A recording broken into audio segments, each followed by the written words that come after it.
Hello जी। आज हम करेंगे स्टैटिस्टिक्स इन एजुकेशन। उसमें सबसे पहले आपको रेंज के बारे में पढ़ना होता है। तो मैं सबसे पहले आपको बताती हूँ रेंज होता क्या है। ठीक है, ये शॉर्ट सा वीडियो बनेगा, तो आप एंड पे प्लीज़ मुझे बता देना कमेंट्स में क्या मैं आपको अच्छे से एक्सप्लेन कर पाई हूँ या नहीं कर पाई हूँ। तो सबसे पहले रेंज होता क्या है। रेंज देखो, सबसे पहले अगर आपके पास कोई आपको स्कोर्स देता है, ठीक है, जैसे कि यहाँ पे आप देखो ये स्कोर है ना, यहाँ पे 7, 10, 12, 15, 17, 18, इस सब को जो है ये है ना, ये अनग्रुप डेटा है। ठीक है, इसको आप स्कोर बोल सकते हो। तो इस स्कोर में सबसे पहले हमें देखना है सबसे छोटा नंबर और उसके बाद सबसे बड़ा नंबर। तो रेंज होता है सबसे बड़ा जो नंबर है और सबसे छोटा नंबर है, इन दोनों के बीच में कितना फ़र्क है या कितना डिफरेंस है। ठीक है, इसी को हम बोलते हैं रेंज।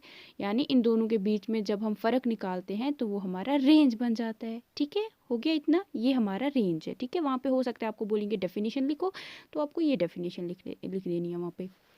उसके बाद जो ये आपका रेंज होता है ना, ये एक्सट्रीम स्कोर्स को देखता है। ठीक है, जो एक्सट्रीम है मतलब सबसे, या तो सबसे छोटा जो है और सबसे बड़ा है, यानी एक्सट्रीम है। ये बाकी जो है एक एक करके सबका डेटा, दो दो करके सबका डेटा नहीं देखता है। ठीक है, सबका डेटा अलग अलग से नहीं निकालता है। यहाँ पे आपको एक रफ इसका आइडिया मिलता है, जो नंबर होता है ना उसका रफ आइडिया मिलता है। टू द पॉइंट आपको स्कोर जो है वो टू द पॉइंट नहीं मिलता है। ठीक है, एक रफ मेजर ऑफ वेरिएबिलिटी है। तो अब हम देखते हैं इसका रेंज का जो ये फॉर्मूला है वो क्या है। फॉर्मूला रेंज का होता है highest score minus lowest score.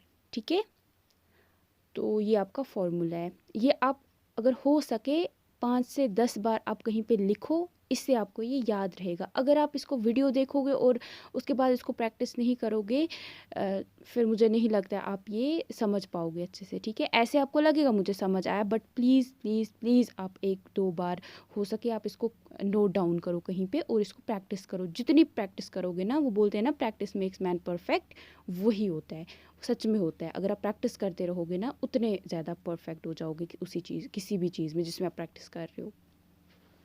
अब आपको आ गया इसका फॉर्मूला समझ, है ना। तो देखो यहाँ पे अब मैं आपको एक क्वेश्चन कराती हूँ। ठीक है, अब आप क्या करना है, इसके बाद ये क्वेश्चन करोगे ना, उसके बाद आप और डेटा, जैसे आपकी वो बुक है ना जो आपकी 12th की बुक है, मेरे पास भी आपकी वही वाली बुक है।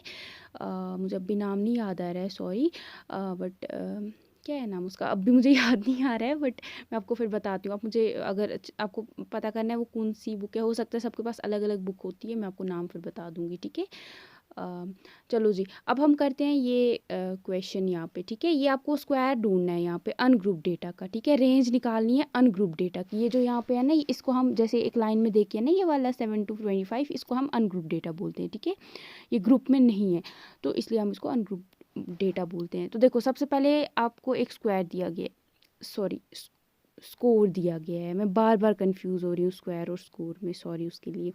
देखो यहाँ पे स्कोर दिया गया है, स्कोर्स दिए गए हैं यहाँ पे। ठीक है, अब देखो सबसे पहले आपको इसकी रेंज निकालनी है। अब हम यहाँ पे लगाएंगे फॉर्मूला। फॉर्मूला क्या था, highest score minus lowest score. ठीक है, हमारे यहाँ पे पहले आप देखो सबसे बड़ा स्कोर कौन, सबसे बड़ा नंबर कौन सा है, सबसे बड़ा नंबर है यहाँ पे 25। और सबसे छोटा नंबर, आप देखो ढूंढो आप, सबसे छोटा नंबर है हमारा, सही, बिल्कुल सही है, 7 है ना, सबसे छोटा नंबर है हमारा 7। अब हम फॉर्मूला में लगाते हैं इन नंबर्स को। सबसे बड़ा नंबर था, जल्दी बताओ, 25 है ना। उसको हम माइनस करेंगे किसके साथ, यहाँ पे क्या है उसके साथ, highest score minus lowest score, हो गया ना। यहाँ पे हम करेंगे इसको, सबसे छोटा नंबर कौन सा है, 7, ये हो जाएगा 25 माइनस 7, है ना। अब आप जल्दी से इसको माइनस करो। जब आप माइनस करोगे क्या आ जाएगा आंसर वहाँ पे, 25 में से जब आप 7 माइनस करते हो, 25 में से 7 अगर आप काटते हो, कितना बचता है वहाँ पे, 18। हो गया, ये आपकी रेंज है। देखा कितना आसान था, ये रेंज निकालना। ठीक है, अब लेकिन ये नहीं आपको समझ आया उसके बाद आप इसको प्रैक्टिस नहीं करोगे, बिल्कुल भी ऐसी गलती नहीं करना। ठीक है, अब इसको आप प्रैक्टिस करो, आपको लगेगा ईजी है, बट एग्जाम में अगर फॉर्मूला याद नहीं आया ना, फिर लग गए, फिर नहीं, कुछ भी नहीं समझ आएगा वहाँ पे।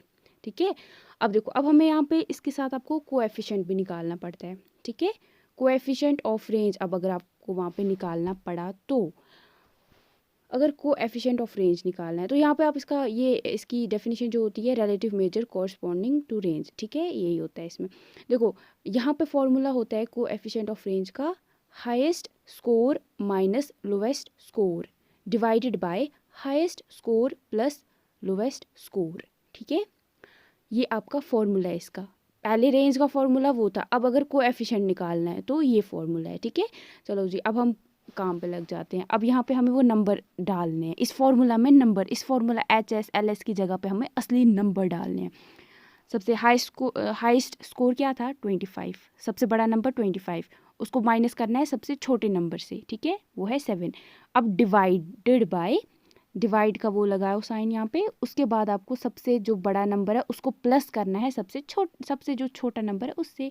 हो गया 25 + 7। अब हम इसको जब 25 में से 7 को माइनस करते हैं वो 18 हो जाता है, और 25 में जब प्लस करते हैं 7 वो हो जाता है 32। अब 18 को डिवाइड करेंगे 32 के साथ, वही जो फॉर्मूला, हम कुछ एक्स्ट्रा कुछ भी नहीं कर रहे हैं, हम वही फॉर्मूला अकॉर्डिंग टू फॉर्मूला जा रहे हैं। ठीक है, फॉर्मूला के अकॉर्डिंग जब हम 18 को डिवाइड करते हैं 32 के साथ, वो आता है हमारा स्कोर यहाँ पे 0.56। ठीक है, हो गया यहाँ पे आपका, ये है आपका कोएफिशिएंट। ठीक है, कोएफिशिएंट ऑफ रेंज। अब हमारी रेंज क्या थी 18, अब कोएफिशिएंट क्या निकला 0.56। चलो जी, हो गया आपका यहाँ पे पूरा सॉल्व क्वेश्चन। इसी तरीके से आपको रेंज निकालनी होती है। अगर आप ये कर लोगे ना, आप अगर वहाँ पे क्वेश्चन आएगा आप आराम से फिर सॉल्व कर लोगे उसको। अगर इसकी प्रैक्टिस नहीं करोगे फिर बहुत डिफ़िकल्ट हो जाएगा। ठीक है, आई होप आप इसकी अब आगे से प्रैक्टिस करोगे, और प्लीज़ मुझे बताना क्या मैं आपको अच्छे से एक्सप्लेन कर पा रही हूँ ये क्वेश्चंस या नहीं। अगर नहीं तो फिर शायद मैं और इसके रिलेटेड और वीडियोज़ ना बनाऊँ। तो प्लीज़ आप ये इसीलिए